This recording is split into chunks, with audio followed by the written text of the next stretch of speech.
It's one of those fancy $300 mics. So I wanted to invest a little. You guys are good to go? So this is Justin Zimmerman, Director of Content. Fortunate, grateful for this opportunity to be on here live with you, to be bringing some of real estate's best minds, best thinkers, most recognized experts on here during this time, share what they're thinking, what they're saying, what they're doing, so you can learn the same. So whether you're in a state's on lockdown or your market's slowed, and in some cases I'm actually hearing things are business as usual, hearing perspectives around the globe, around the country in particular, and we're here nonstop day after day until we don't need to do this anymore. That's why we invented the Stability and Opportunity podcast, and it's a great pleasure to finally be able to speak to and share with you ideas from Bryan Casella, who's we've been a fan of his at a distance, and like we are going to talk about, there's always opportunity in a crisis, and so this crisis has brought me the opportunity to have Bryan come and speak to me, speak to you, speak to us. If you don't know who he is, please go Google his name. You'll see dozens, hundreds of amazing YouTube videos with thousands, 10,000s of views. He's got a fantastic audience. He's helped agents for year after year after year with his approach, his style. I think there's an element of style to this guy, and you're going to love it. And so let's get going with a couple of questions by just starting off with Bryan. Who are you? What should people know? And if they're listening to you for the first time, what should they start to expect from our conversation today? And thanks for having me, man. What an opportunity. Finally, we get to meet on a video in the time of a crisis, right? Like you said, how things work. Bryan Casella, I've been in the real estate business 6.5 years now. I'm in California. I'm the person who started, like many other people who get into the business, almost you stumble into it and everyone's telling you, what the hell are you doing? Get a real job. Sales experience, didn't have anything working in my favor, we can say, besides me just having a very really deep burning desire to be successful. So I got in the business and I built my business the old school way, right? I was making calls, going door to door. And early on in my career, I decided to start kind of documenting what I was doing because I noticed that video created a certain effect, right? Back in 2013, 14, when I started, I knew right away that video was going to be a thing of the future. You see now, call it a vision, call it intuition, call it whatever. I just started doing it. I started amassing an audience, and very quickly I realized I was naive enough at that time to think all the things that I'm doing and that I know, I think the world knows. And apparently they don't. I started getting messages from brokers saying, hey, we're using your free YouTube content to train our agents. And I was like, well, that's crazy. So it really evolved from there. And since then, I've just really been buckling down and mastering not only growing my social media and marketing, but really just my skills. I really focused and zeroed in on communication. I know that's one of the most important art forms on this planet. I believe it's being lost, and very few people are carrying the torch. So if someone doesn't know about me and they want to get a nutshell, a description of me, it's just focused 100% on skill, communication, and mindset and those types of things. And I think more than ever now, moving forward, as I pass it back to you, Justin, I think this is going to be the most important things for people to not only survive during this uncertain time, but also come out on top. Great. Thank you for just setting that up so beautifully. Is that I think there are key critical skills that persist regardless of market conditions. We had, if you haven't watched that episode, that was episode 001. The guy I learned a lot of things from, worked with him, and he's basically said the same thing. These are the principles that are timeless, and if you practice, they will prevail. You will prevail. And in today's episode, I'd love to hear your take on those skills as we dive through the adapt of them. Today's mindset for everybody watching this. I think there has always been an immediacy. I need money now. Agents are always about the short term, not the long term. And if ever was a time to really get your skills and mindset around what long term looked like, as you know, a content producer, there's usually a bump in the first 72 hours on something, but the real payoff in content or conversations or cold calling comes weeks and weeks, if not months. In our case, years, because you've been putting content out for years. Finally, here we are to realize that experience that you've put out there.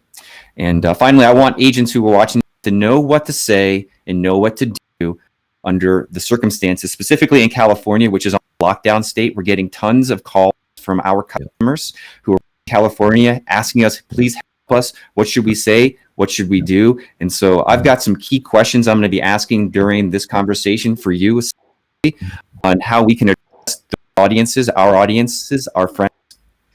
And so just start by asking, how is your market, right? You can look in the MLS, you know, kind of the calls you're getting or not getting, the contacts, the busyness.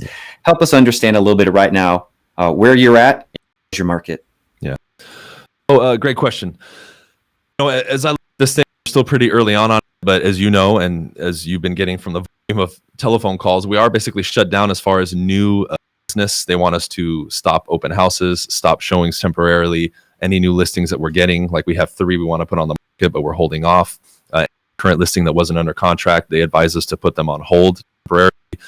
So basically, anything that wasn't pending or about to close, they basically halted everything. And we've been that way, I believe, for about a week now. I did a video recently when California Association of Realtors put that information out. And that's kind of where we're at. You know, it's kind of a standstill right now. I don't know what's going to happen. What I'm doing, I'm positioning myself is I'm constantly staying up to date with what's going on. I'm looking at the MLS every day. I'm looking at, I believe it was coronavirus.org, carcoronavirus.org. I'll get the website to you specifically after, so you have it.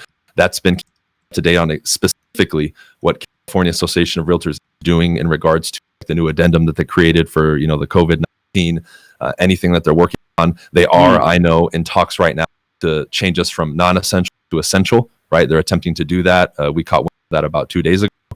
Obviously, we're getting little breaks that we can see from like Fannie Mae and Freddie Mac in regards to, you know, loans and that kind of stuff during this crazy time. But right now, yeah, it's pretty still, and I'm just kind of sitting there in a position of staying up to date on what's going on. And I think that's really the focus right now, especially for myself, for current leads and clients that we have, and also for future clients. I'm using this as an opportunity now, not just my social media, but specifically with the people that I already know in my sphere of influence and database, to position myself as the expert. The consumer right now, and a lot of people outside of our industry directly, simply being told what the neighbor thinks, what the person at the market thinks, what the news is saying. They don't have a voice from real estate like myself. Most people are going to other people outside of the industry looking for information specifically about the market. So with that said, what I'm doing specifically is creating content, upping my touches to my database, and really being that voice of reason and truth and transparency during this time. I don't know, and you don't know what's going to happen in the next weeks, months, 6 months. We have no idea. But what I can report on is what's happening now and what the conditions are now. So what I'm doing is I'm doing my best to kind of wedge myself in the middle, so the consumer or somebody who follows me or who's in my space looks at me first to get up to date real information versus just off the map hysteria that's happening around us. You know, I want to double down on what you're saying, and just let you know you're in alignment with so many of our guests who are talking about this is one of the biggest opportunities. Attention land grabs. Everybody's at home on their phone looking for other than the mainstream media's take on what's happening, and we need our own media. I was thinking this morning about how we need a news station for real estate to give the perspective that works for us, and I realized, well, we're doing that right now. And let me ask you this question, because today's been a little bit of a challenging day in somewhat of a good way. I need to ask you a question, and I need to go fix something on my end to make sure this broadcast stays empowered. Been kind of scrambling to get this done, but that's the times. Make it happen at all costs. Who cares what it looks like? Show up, right? So let me ask you this question so you can go talk to the audience. I'll be back when I fix this. Let's talk a little bit more about what you're specifically doing to stay busy. You gave a great topical overview of that. Get into some of the details of the content that you're pulling from resources, right? You're processing them, and then you're making them your own for your audiences. Could you talk about that production process? Yeah, absolutely. So there's a lot I'm doing. First and foremost, continuing on what we're talking about in regards to content. I'm really putting and doubling down on YouTube, social media, and then contacting my database specifically because, like Justin mentioned, people are at home and their ears and eyes are on media, social media, news. So I want to be in front of people, right? More specifically, leads that we have, right? I'm specifically keeping them up to date on what's going on, anything that's pending and closing. We're making sure that gets done because some people are freaking out, and we're seeing that. We're going to have to make adjustments. In regards to some strategies that I'm using for new business, we've really, because technically I know some states like New York, I know have been completely barred from like making calls and doing things of that nature. We haven't as of yet right now. We're still focusing on making those contacts on a daily basis. So if I'm going to give somebody a practical thought that you can have in mind as you're contacting people, right now my focus is so much on people who want to sell when typically the market's good. You can really focus on that and get a ton of deals. I'm looking at specifically more people who need to sell more so than ever. Now's the time to really get in front of those people. And what I've done to kind of counteract with my team as far as our activities, we've just bumped up our contact rate about 20-25%. So if you're watching this and you're making 30 contacts a day and you're making calls and you still can, bump that up to about 40, 45, 50. You're going to need to do it. Some people are going to freak out. But what I'm saying specifically in some dialogues is I may even open a call and say, look, I know it's crazy right now. I know the future is uncertain. However, when this thing boils over, this whole thing with the virus, what are your guys' plans in the market as far as buying or selling? And I turn the conversation more long-term and the future. Everyone's so focused on today, right? We look at what do you see, all the shelf at the market because people took all the toilet paper and that kind of stuff. I want to steer the conversation away from that and more into the future. Same thing with my database when I'm touching them. I'm like, hey, I know it's crazy right now. What are your plans in the future? How are you guys doing? Is everything cool? Is there anything you need from me specifically? Is there anything I can do to help you guys? Right? Thing with the community, right? I do a lot of donations and help and sponsorships with local elementary schools and high schools around here, in the area that I grew up in. And I'm contacting them too, saying, hey, do you guys need any help right now? I know everything's shut down, but what can I do to help? So I'm being that outlet of help for people. And, other than that, it's just been about really looking, because I think now, especially because we are stuck at home, I'm looking at my systems and talk about follow-up. Now's a good time, if you're not tracking your numbers, to start tracking your numbers. But if you are, specifically take a closer look at what you're doing. Take a look at your ratios. How many people are you contacting? Are you actually doing your follow-up process? Do you have a specific follow-up process? The first question I ask people is, what is your definition of a lead? And take a look from top to bottom. The last 10 leads that have come through that you've converted, how long did that take?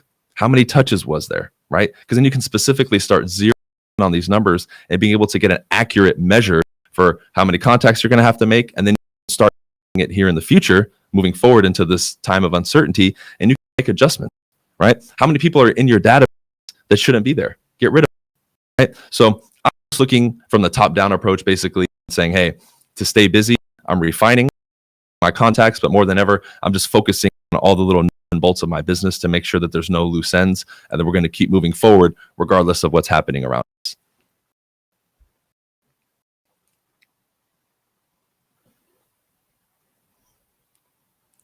Looks like Justin's frozen. We keep chatting.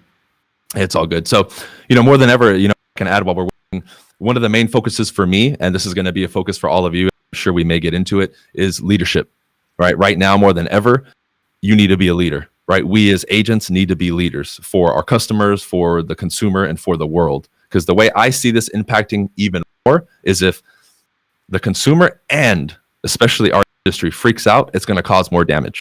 Okay. I'm okay with the consumer freaking out. I'm totally okay with that because it's going to happen. They're watching the news and the media. However, when they talk to me, when they even look at me or listen to my voice, it's going to stop the tracks and say, whoa, okay, maybe this person knows something that I don't. And that's my role. And I believe needs to be our role as an industry as a whole in order to, we can say, soften the blow. Is there going to be a blow? Of course.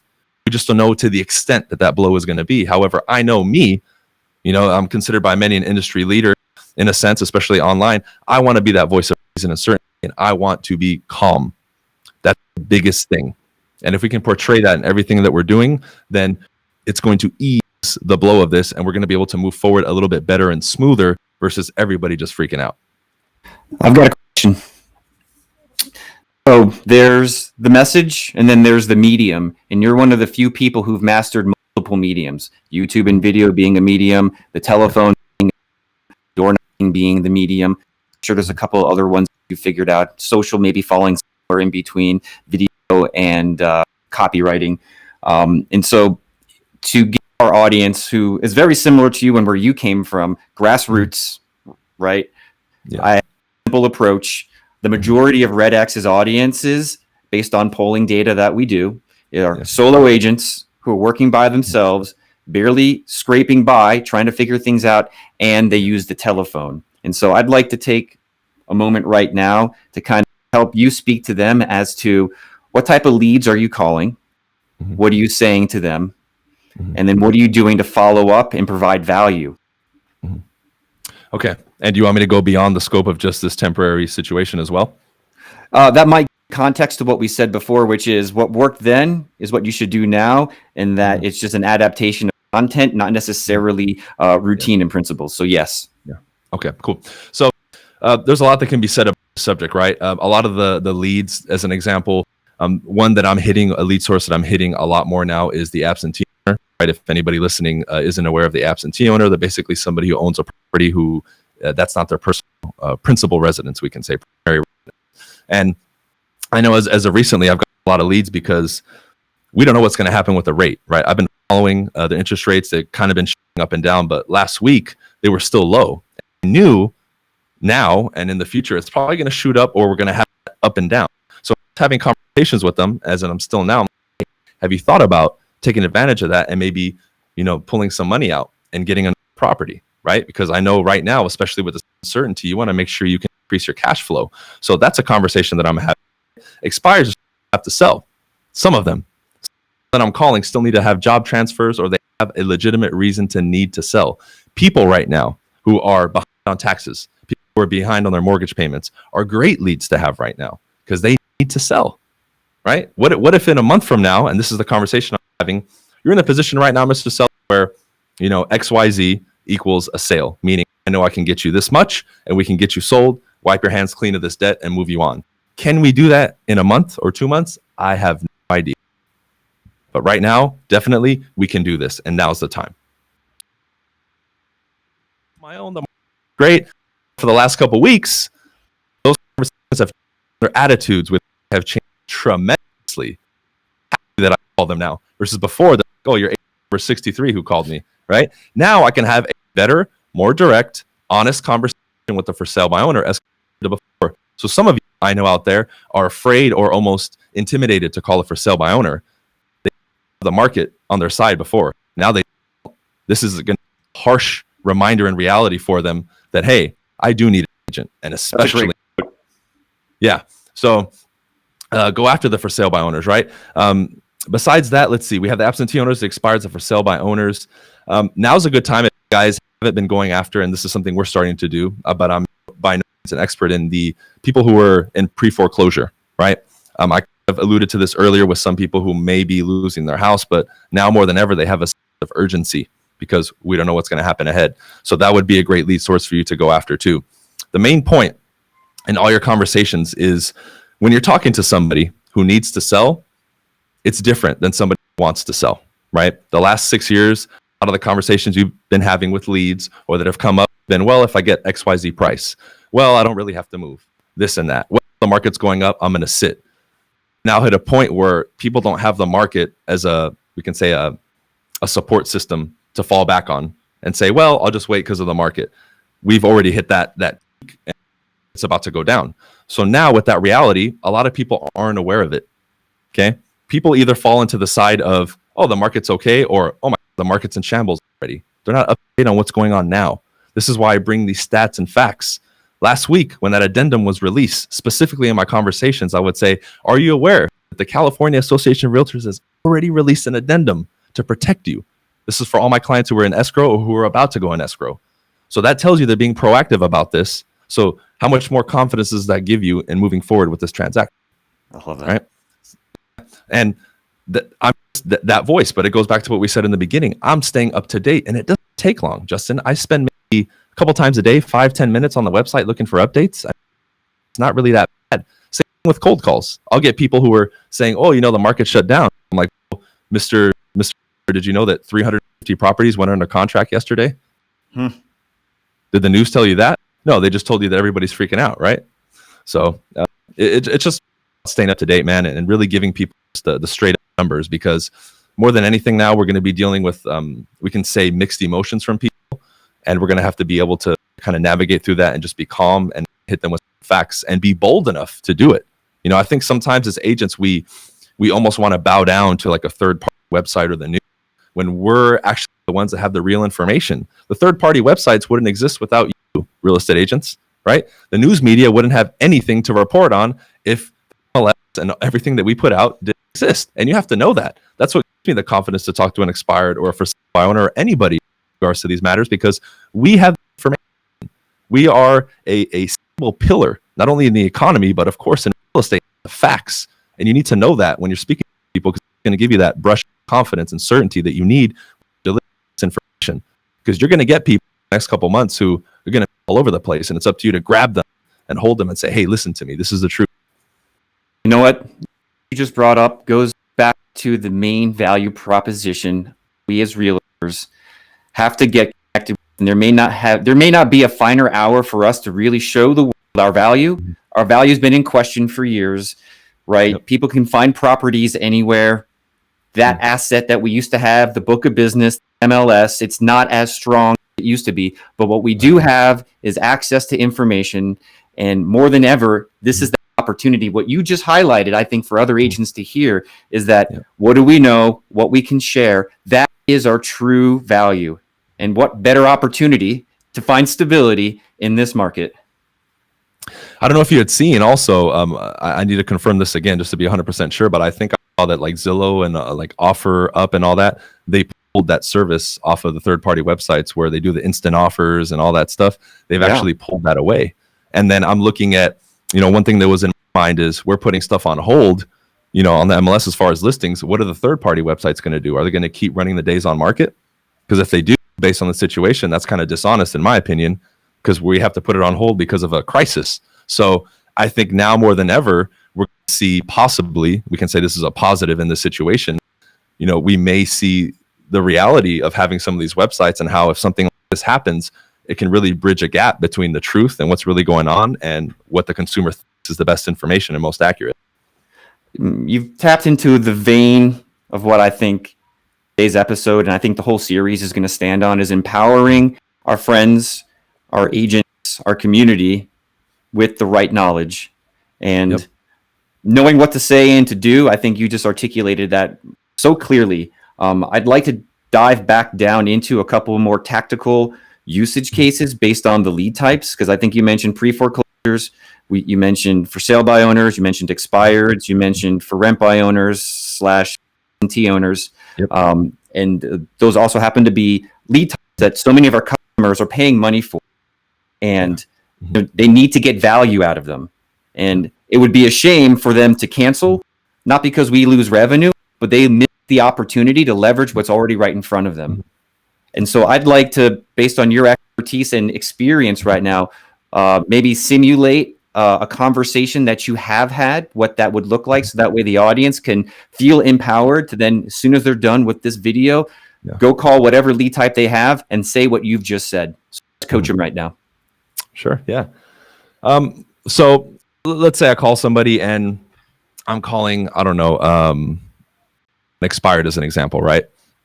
And, you know, I'm talking to them right now, and typically what I do now to open a call, because I've been hearing it so much, and this has just been an experience from, let's say if I make 50 calls, I would say at least 30 to 35 people, if I introduce myself, they're immediately going to bring up about the coronavirus. So my opening line goes something like this. I say, look, hey, this is Bryan with EXP. Look, I know a bunch of certainty right now, virus, you know, is rampant on the news. By the way, has it affected your family directly? And they'll say, oh, no, it hasn't, but I've read the news. Okay, cool. Now I know that's going on. However, I'm still reaching out to people to, you know, give them a little bit of information. Have you heard anything in regards to how this is going to affect real estate? And they might say, well, I don't know, right?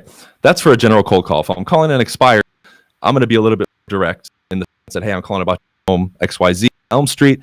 It's expired or it just came off the market. I know everything's crazy right now. What are you guys planning on doing? Oh, you know, Bryan, we're thinking about holding off. Got it. Now, are you specifically staying up to date on what's happening day by day now with the real estate market?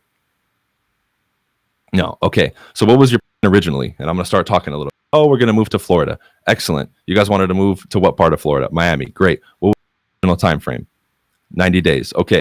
I see here that it was on the market 6 months. Is that right? Cool. Now, based on what's going on, it's crazy. Is that still the plan? If you could still get to Miami, would you, amongst all this craziness? Well, we're not sure because interest rates and we don't know if we're going to get the money. Okay. This is what I can tell you. Expired. Yesterday, we had 300 more properties go under contract. What does that tell you? That the market's still moving right now. Moving forward in the next 30 days, 60 days, 90 days. And by the way, let's say this does blow up and it's crazy and we end up having a 6-month, 1 year, 2 year, or 3 year halt where real estate isn't moving like it normally moves. Are you comfortable waiting that long to move to Miami? I'm drawing out the motivation, man. If they say totally cool, not a problem, I might talk a little bit more, but then I might put them on a lead follow-up. But no, Brian, I want to be in Miami. I have a job transfer. You know what? I really want to be with my kids, especially during this crazy time. And they give me that motivation. Then that's when I can go in quotes, the kill and say, great. So what I can tell you with confidence, Mr. Expired, right now, I can help you do that. Now, in 3 months, a year, I don't know. Do you have a crystal ball? I don't. But right now, I can help you. So if you want to give this a shot and you still want to make this move, then let's have a chat for 15 or 20 minutes and see if it works for you. And hey, if it doesn't, you can wait. So when are you available? Wednesday at 5 or would Thursday at 6 be better? Right? Now, do most conversations go like that? No, because most people are freaking out. But I'm looking for that 1 or 2 out of 10. If the other 8 aren't ready, I can put it on my lead follow-up system and they're going to be hearing from me and seeing from me every week anyway. So I'm okay with that. But for the realtors who can still call right now, that's what you want. That 1 or 2 deals, if you can still do it a month right now, especially with this platform, can save you for the next couple months. Because what if it's a year to correct itself? What are you going to do if you have no other income streams? Whether you do it or not, there's still going to be people transacting in the market. Are you going to have them? That's the question, right? That was beautiful. And does that go the same for the other lead types? For sale by owners, pre-foreclosure? Yeah, I mean, sale by owner, yeah. Again, it's going to depend on their motivation. And I'm just going to hit them with facts. Say, look, Mr. Seller, you've had the advantage. I see you've been for sale by owner for 2 months now. Get it. Most realtors are just, hounding you. And you basically, everybody wants to get a listing, right? Totally get it. Look, would you agree that the market for the last 6, 7, 8 years has just been skyrocketing, right? Well, now we're hitting a point where it's not. Okay. So first and foremost, your last 2 months on the market, how has the experience been? I'm getting a lot of calls from realtors, right? Have you gotten some lowball offers? Cool. Have you gotten some actual written offers or have most of them been verbal? Right there. That's a great question to ask the FSBOs because they'll get verbal offers, but they'll tell you that they got offers. You want to make a clear distinction there because that's a big difference. Okay, so you got verbal offers. Got it. Okay. Let's say they did a written one. Okay, the written one. How good was it? Oh, well, it was 50,000 below asking. Okay, got it. So you wouldn't take that, right? Cool. Now, moving forward, especially this last week with this whole crisis thing, how has the activity been compared to before? Well, we read that just yesterday in LA, we had 325 properties go under contract. Just yesterday. Okay, now, and that's amongst this crisis. Right? Before that, it was higher. But now moving forward, what is your plan to adjust for this and actually get this home sold? Cool. So at what point, Mr. Seller, now that we've been talking for minutes, would you be open to at least hearing a second opinion to help you? And I can still go through the rest of the script, man, but that's kind of where I take the conversation with the for sale by owner because it's like, dude, how has the experience been? Now moving forward, especially with what's happening now, you're going to have to make an adjustment. What adjustments are you going to make for this whole situation? We're getting never have an answer, Justin. They never have a clear answer. Oh, well, I'm just going to wait. No problem.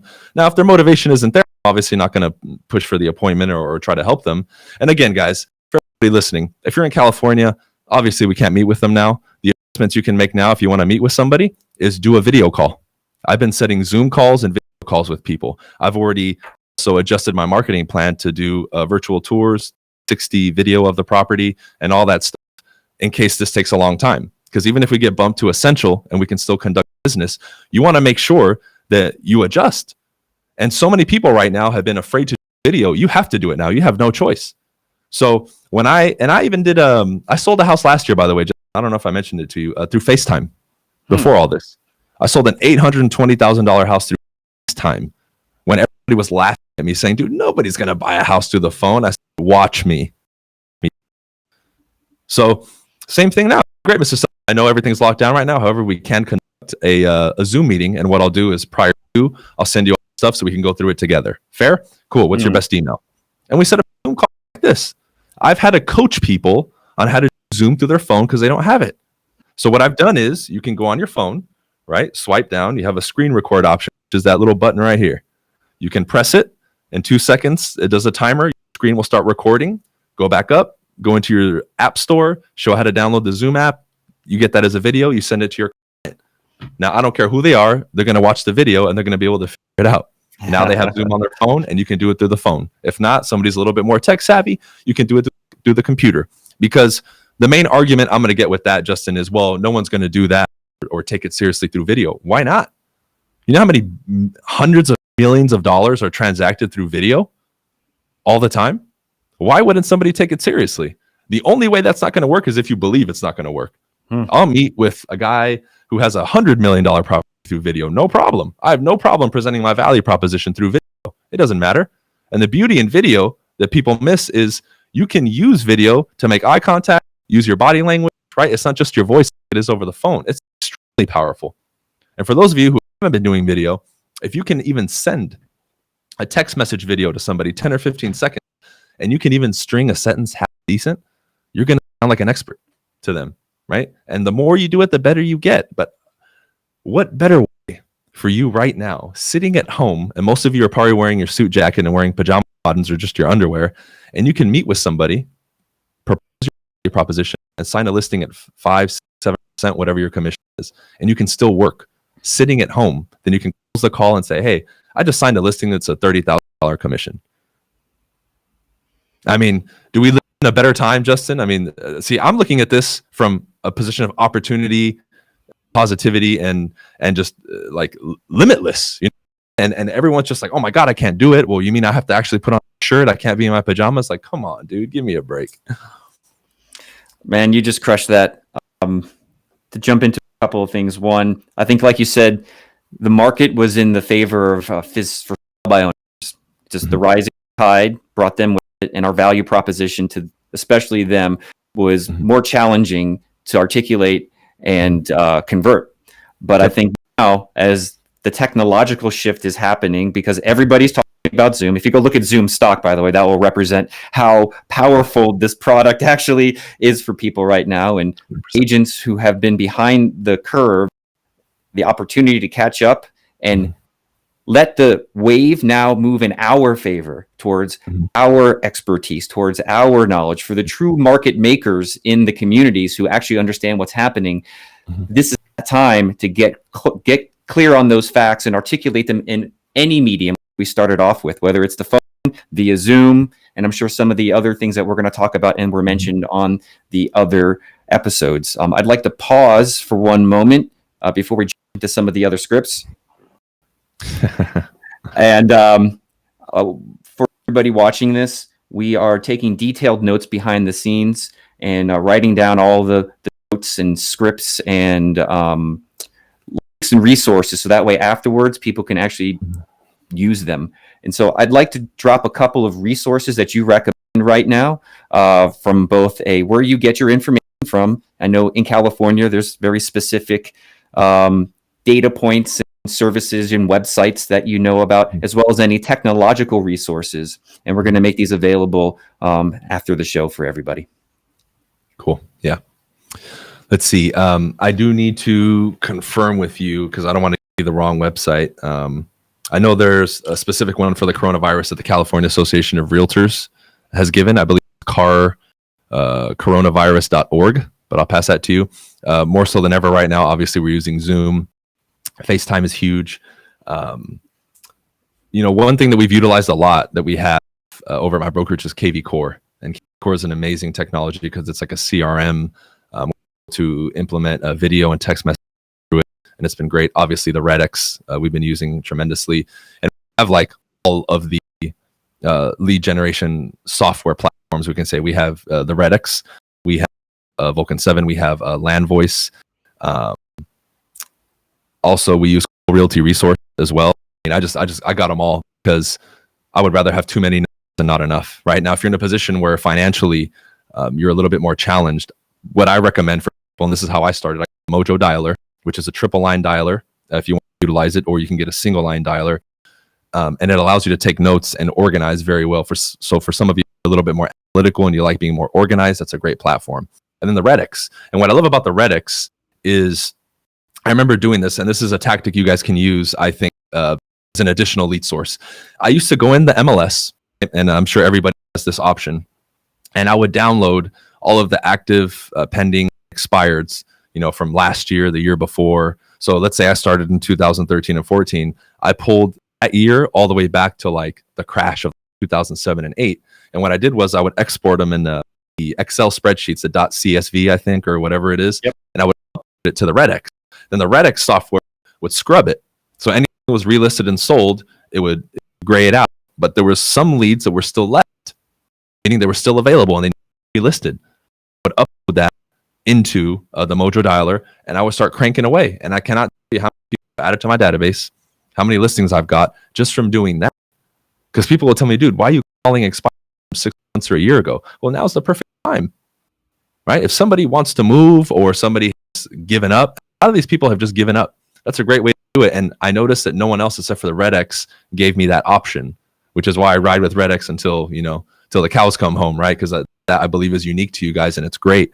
And that was definitely an extra lead source I can say that untapped, because very few people call expireds that are a year, 2 years, 3 years, right? And what better time now? Because the focus now with a lot of these softwares is if I don't get now business, we're putting them into the sphere of influence in the database, and then we're touching them, right? We've all used Bomb before, right? To do the video email marketing, which is a good one. MailChimp to do structured emails we've used before too. Constant Contact we've used before. So I'm to the point now personally, Justin, where I'm not touching the technological side. My assistant and all that does, so I can't rifle off every little thing to you. Maybe for the sake of the note, I can have her create an itemized list for you and then send them over to you. Those are just some of the ones that come to mind, on this podcast. Yeah, shame it took this long to get you in front of the audience with the things that you've done and used REDX for. You touched a little bit upon sphere of influence, and I want to validate a lot of the things you've said. If you haven't heard them yet, or the audience hasn't watched any of the other episodes, what you're saying is in complete alignment with some of the other speakers, and that it's about sphere of influence. It's about using your calls or geo leads in a dialer. It's about people who are using Constant Contact. If you listen to Ricky Caruth's video yesterday, I asked him point blank, I go, if an agent only has X minimum dollars to invest right now, what would you put your money on?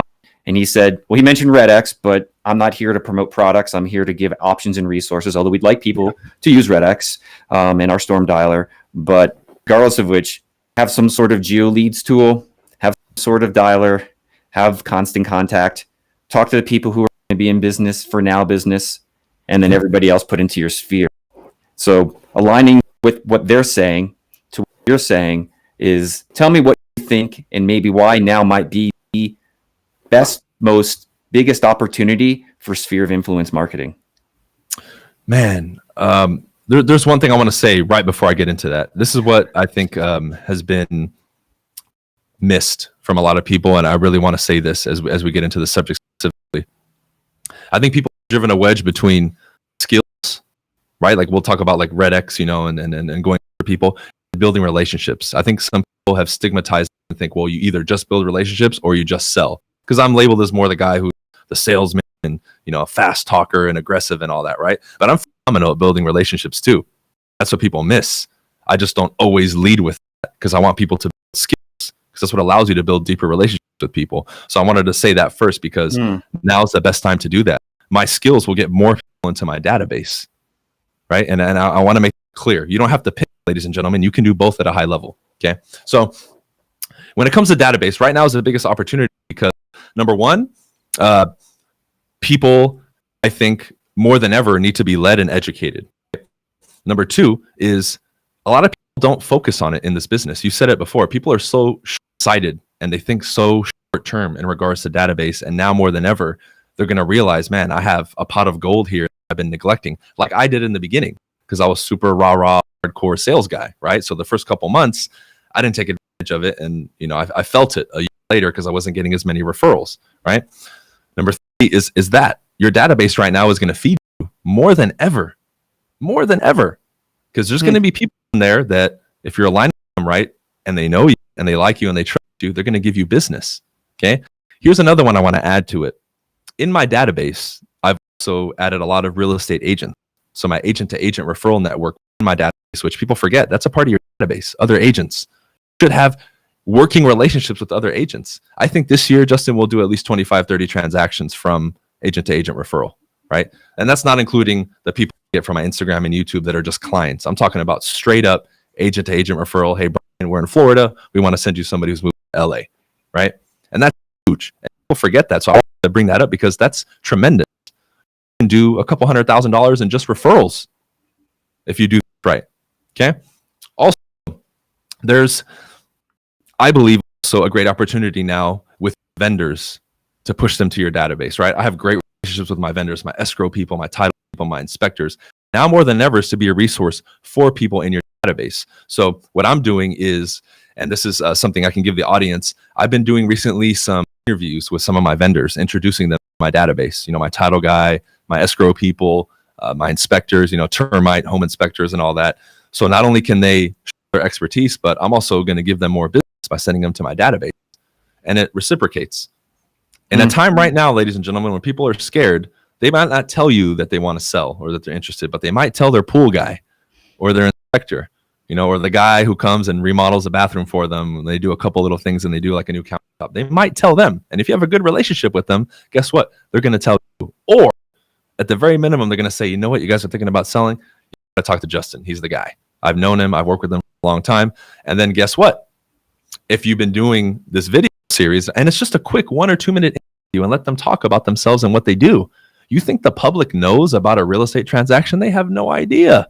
They just look at you and think, oh, this guy gets paid for doing nothing. But if they start learning more and you're that resource for them, now you build a deeper relationship with them. So that's a quick thing I recommend all of you do. Everybody in the coaching program has already done it and they've implemented it. And they said that the results are just out of this world. And that's something that we can say not only educates people, but it makes you more of a trusted expert, because now no one else is really doing that. And you've really a magnifying glass into your business saying, hey, Mr. and Mrs. Client, when you sell your home and you work with us, these are the people involved in the transaction. Not only that, I think they'll respect the profession a lot more, Justin, if we do that.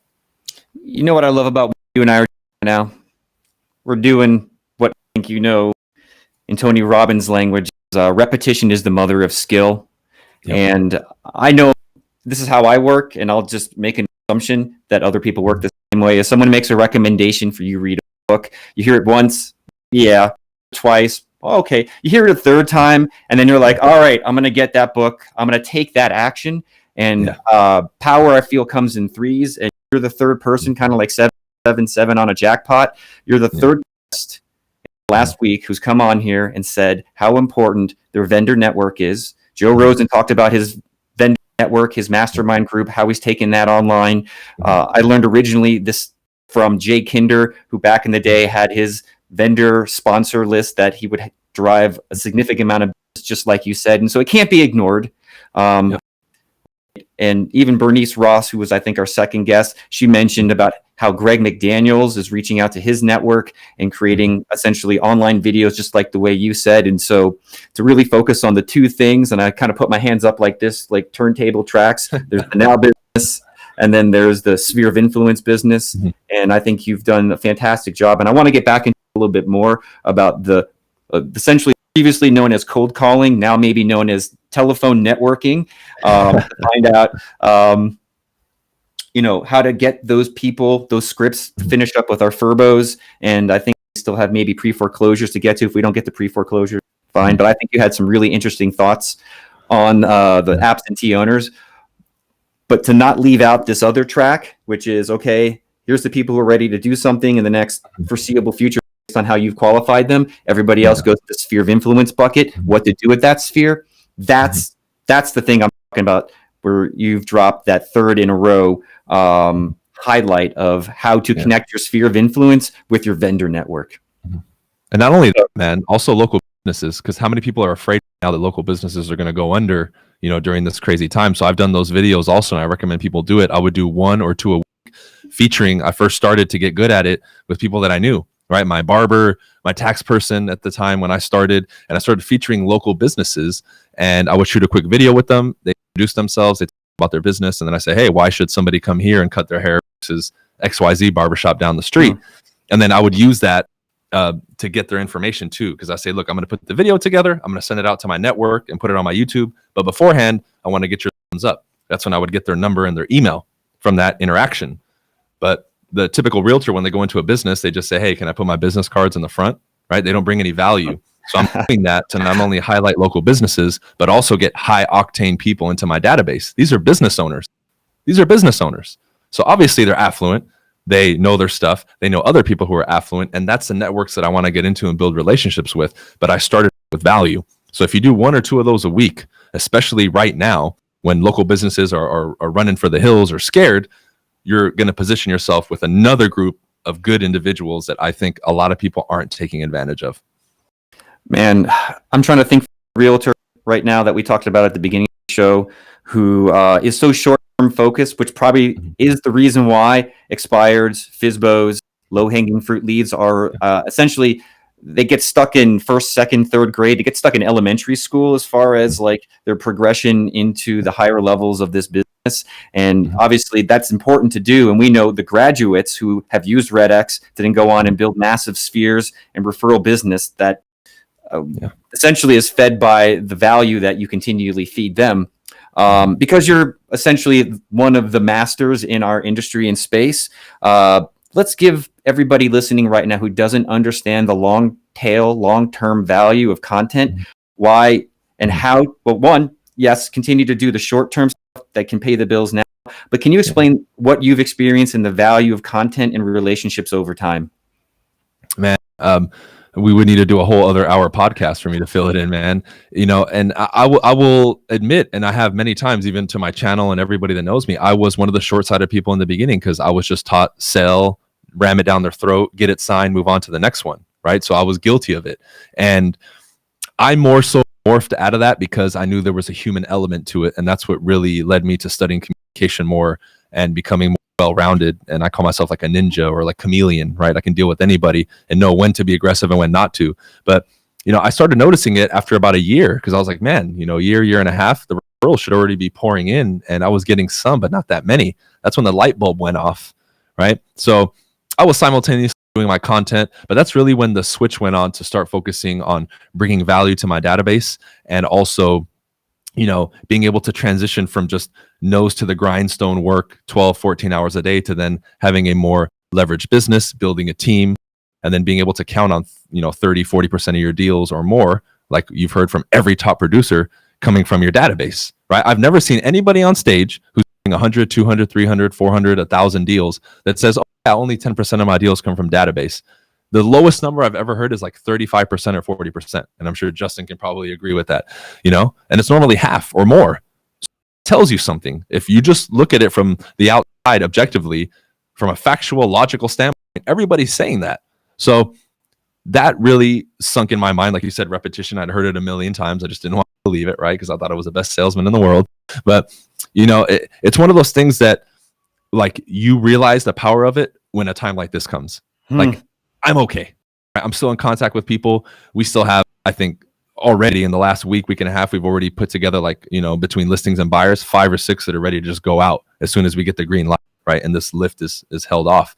So, but most of that's coming from, again, relationships that I've created through my database, people that I've been talking to for years, or the stuff and content that I've done on social media, YouTube, Instagram, and Facebook. So it's so big, it's so valuable that I tell people while you're doing it, you're not going to realize it until you get to the point where finally it clicks, because I can sit in a position here and say, oh yeah, you guys like this, or you like my skills, or you like how I live or whatever. But I say, you're not going to experience what I'm describing until you actually do it. But when something like this hits, which is a major curveball, when something out of your control happens, you'll realize the importance of it, like, wholeheartedly. And it just comes with applying those basic things we've been saying. It's not magical. If anything, to the audience, I'm the example of how not to do things. In the beginning, look at my first videos, black bars on the side. You know, I was doing videos with my phone like this, thinking the camera was facing that way, and I was looking at myself. And I just thought, oh, it's a glitch. Then I post a video, and it's me talking into the phone instead of showing the home. And I'm like, oh my God, and that's a 2-minute video, right?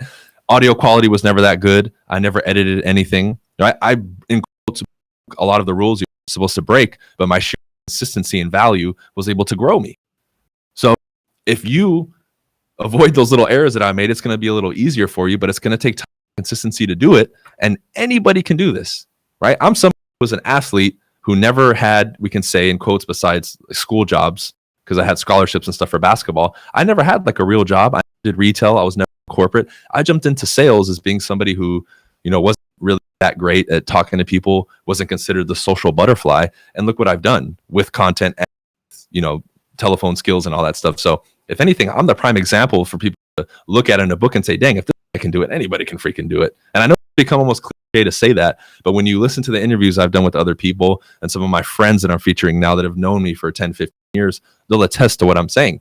So it just requires, more so than ever, especially now, a dedication to it. You know, content and video, database, social media wasn't an afterthought. It was in my schedule every day, man. Hey, I'm shooting 2 videos today at noon. Hey, I'm doing this live call with Justin tomorrow at 9 a.m.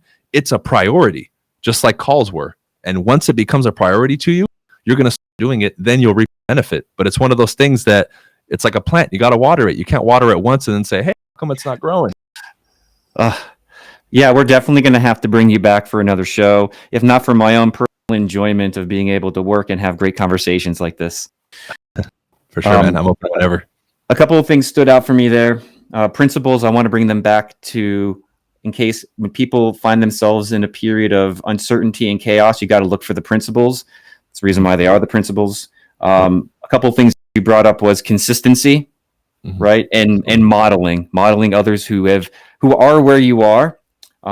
My experience with that is a little different from real estate, but still relies on those principles. And so I'll just do a quick explanation of that so that way people can see it's not just in real estate life that this applies, but these principles can apply everywhere.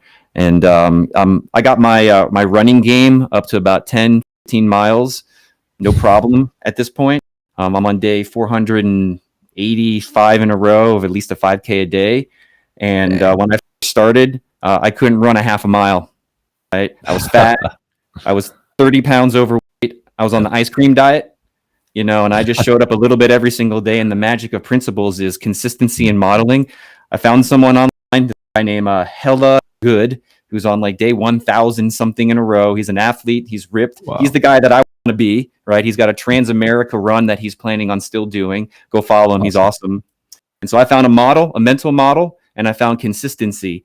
And I realized that people have started to look up to me in this area. They see where I am, but they didn't see where I was. And so people want to do what you're doing, but they have to realize that they have to do what you've done. And I think Lil Wayne, a little quote that I hear on my playlist every once in a while that, you know, I can't really repeat here because it's not appropriate for all ears. But he said the same thing. And so I just want to let people know that those are the two principles right now is consistency, having your daily routine. Go listen to Ricky Carruth's video from yesterday. That guy's an animal. He wakes up at 4:30, whether he's having a baby, whether there's a coronavirus, whether this or that, he's got his routine dialed in. Consistency, consistency, consistency. And then find people like Bryan who are models. Find the people who you want to be and let those mirror neurons fire, because you'll start to act and behave and become like the people you surround yourself with. And if your immediate circle sucks, because for a while my immediate circle really sucked, that average of the 5 people you spend your time around with, you got to be even more hyper selective, because if you can't physically, socially distance yourself because there's negativity in your household. I built my Instagram channel up just to feed me healthy, positive minded things that I needed, then myself those mental models. And so I just want to give everyone that opportunity. That's my own story. As I hear you say it, I want to provide it from another point of view that what it is, it's really those two things. 100%, man. You know, and what you said about the routine is spot on. I've been telling people You want to add to it and make the adjustments that you need for the time. Keep that strong routine that you had before this going. The more you can stay on that, the better it's going to be. And I think people are just allowing themselves to be pulled either way with some of the stuff that's going on. And if they get to that, they'll be able to push through this better. Yeah, now's not the time to be a for. Our CEO, Mark, has been sending out a daily video to the company. And part of that video is please get dressed, take a shower, show up to your desk, even though you're working remote. Don't wear, just underwear and maybe that's it. Because, your body and physically and psychologically respond to the cues you give it. Absolutely. Man. So a couple more things. I know we started a little bit later than usual. And so you let me know if you've got something back to back on this you got to pop for. But I'd like to kind of push into some of the last questions we've got on the table. Sure. Yeah, go for it. Right. Absentee owners. That also came up in one of the earlier conversations. I think Juan Romero, I think our second guest, was actually out and about doing things in his state. He was talking about how big absentee owner opportunity is right now. We call them FRBOs, FRBO. Google it. You'll see what we have to say about it. REDX FRBOs. But your perspective, I think, start to go down that explaining the opportunity and then what you're actually saying to those people right now. Yeah. So, we are calling people who are actually actively right now trying to rent out some of their properties and, say, great, you're trying to rent it out. Look, if it doesn't rent out, would you consider selling? Right? Because I'm calling people who are actively trying to rent the property. So I'm coming from a different angle because I know typically most people calling them are going to be an agent or somebody looking to rent. And that's how I start that conversation. Some people are interested, some people aren't. Now, if they're showing a little bit of interest, I'm like, okay, cool. So if you were going to sell, is there a price you have in mind? What would be the target? If you pull equity out, would you roll it over into the next property? What's the plan? Is there any properties that you own that you would like to do this on or that you would consider it on? My whole point isn't necessarily just to get a sale from it. A lot of people own multiple properties. So that might not be the opportunity, but I've got many that say, hey, glad you called. I'm actually looking at selling my other property. It's on the other side of town. That's a triplex. Boom. There you go. Now, with the cold absentee owner call, there's a few angles that I use when I call them. I'm very direct when I do call them in the beginning. If it was Bob, I'd be like, hey, Bob, my name is Brian. I'm with EXP. Look, I'm calling about your property, 155 Elm Street. I'm just calling to see if you've considered maybe selling it now or in the near future. And that's how I open the conversation. They tell me yes, no, whatever. And I have a very basic script that I follow. How long have you owned it? How did you decide to purchase in that area? And ultimately, if you were to sell, what would cause you to sell? What price would you want if you did sell it? Okay. That's the beginning portion of the script. As I get deeper into it, if I'm talking to them and they're entertaining the conversation, I may say, well, have you considered? So what would be the current cash flow you're getting right there from that rough estimate? Oh, I'm making about $3,000 a month, Brian. Great. Well, have you considered maybe doing a 1031 and rolling it over into another property where you can increase your cash flow, especially now with the uncertainty that's going on? That's a good one to throw in, Or have you considered just getting another property or pulling an equity line out of that property and getting another one, right? So I tried to come in with different angles. Same thing with a couple weeks back because the rates were low. I was asking, hey, would you like to refinance? Rates are still low. Now what happens is if I send 10 to my lender, one or two of them aren't going to qualify to refinance and some of them will end up selling. So last month I actually sold a property that was originally a refinance that didn't qualify. So they ended up having to sell. And the lender said, hey, I recommend you sell because then you can take that money, you can pay off some debt, and then you'll have some money in the bank. And then in 6 months from now, you can buy another property. So now I'm, in a sense, tag teaming with my lender to facilitate the process for them and also give us another deal. But I would say that's the main focus with some of these people. If they go into the database, then, getting fed. And if I didn't say it already, we're doing right now we bumped it up. We normally do 1 email a week to our database. We're doing 2 now. So we do the regular one, and then I do an informational one that's an update. And I also have sent to my database my Facebook fan page where we post stuff all the time. We're doing a live also on Instagram that we record and save every Friday at 1 p.m. Pacific Standard Time, which we also shoot out to the database. And we've also added an additional text message. So we're doing an email a week, 2 now during this whole virus thing. And we've also added another text message. So instead of doing 2 text messages a month, we're doing 3. So we've basically doubled our contact rate with our database. I'm going to talk to my team after this. We do a little retro, and I just got a visual in my mind of like your blueprint, right? Of like cold calls in, database, do. And so kind of a diagram of your system. And so we'll create that, and we'll give you a copy of it so you can share it with your audience. We'll do a little content creation for you on this, so that way you're getting some derivatives and stuff for you. The whole point real quick is just to open up the conversation, right? I just want to let everybody know there's not going to be a magical script that gets them to say, oh my God, Bryan, yes, come over, I want to sell. It's just working different angles, right? The refinance angle, 1031, have they just flat out considered? If you have 3 or 4 angles to come in with people, it opens up the conversation more, and that's what you want. You don't want to just say, hey, do you want to sell? No? Okay, buy, right? You want different approaches, and because sometimes people aren't thinking the way that you're thinking. Questions get it to pop up in their mind. That's how you open up the conversation more. Man, you've given so much in this interview. I really have, feel like we've going to help a lot of agents in California. Speaking of helping people, let's wrap up with this. Is, like I said, our customer support team is trying to respond to all the concern out there. And I'm going to promote you right now to customer service rep on the REDX support team. You ready? All right. Absolutely. Let's do it. Headset, hold on. Yeah, you got it. All right. We'll do a role play even. Just joking. Ring, ring, ring. Hello. Sure. No, we're getting calls in, and agents are wondering, concerned what to do. And so if you were a customer support rep and someone's like, hey, I'm freaking out, tell me what to do with the services I have, otherwise I have to cancel. What recommendations would you give speaking to that customer about how to stay tight, how to use what they have in the most profitable and productive fashion? Man, there's so much. I would say, look, any lead that you've gotten, especially in 2020, or even we can say halfway through 2019, that you ever spoke with, reconnect with them, right?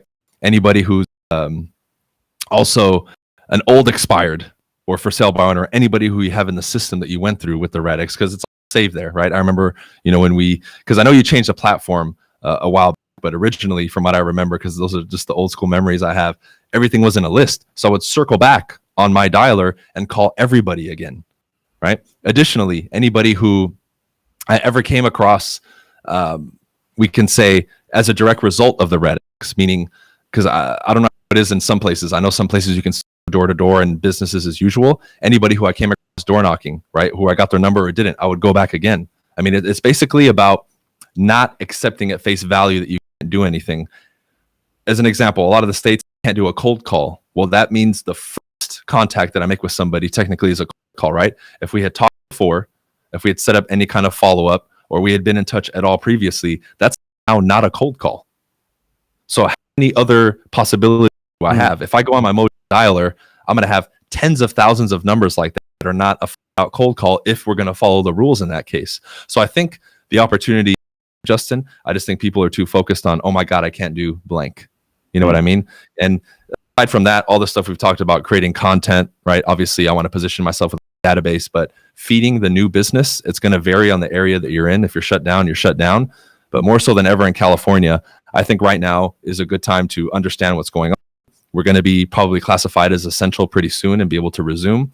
And more so than anything, you need to focus right now on the people that you've already contacted before and circle back and contact them again. Because I know if I just in our system, Justin, we'll have thousands of people who we've already contacted before that we can call again. And if you're afraid when you make a call here in California that you're going to be met with so much resistance, do what I said in the beginning. Hey, I know it's crazy right now with the virus, right? Now, when this thing blows over, what are you guys thinking about doing?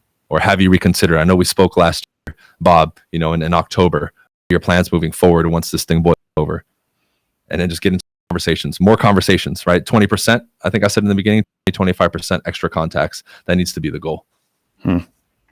Bryan, I'm so glad we got the chance to connect today. This was like exactly what I think our audience needs. Cool, calm, collected. We talked about finding stability, finding opportunity, routines, resources. You delivered on so many scripts. I feel like that's going to solve a big part of what people are worried about right now. To say, what do I do? And so I hate it when people say crushed it because it's such an overused term. But I actually tell my team, let's not put that in any of our copy. Here I am using that.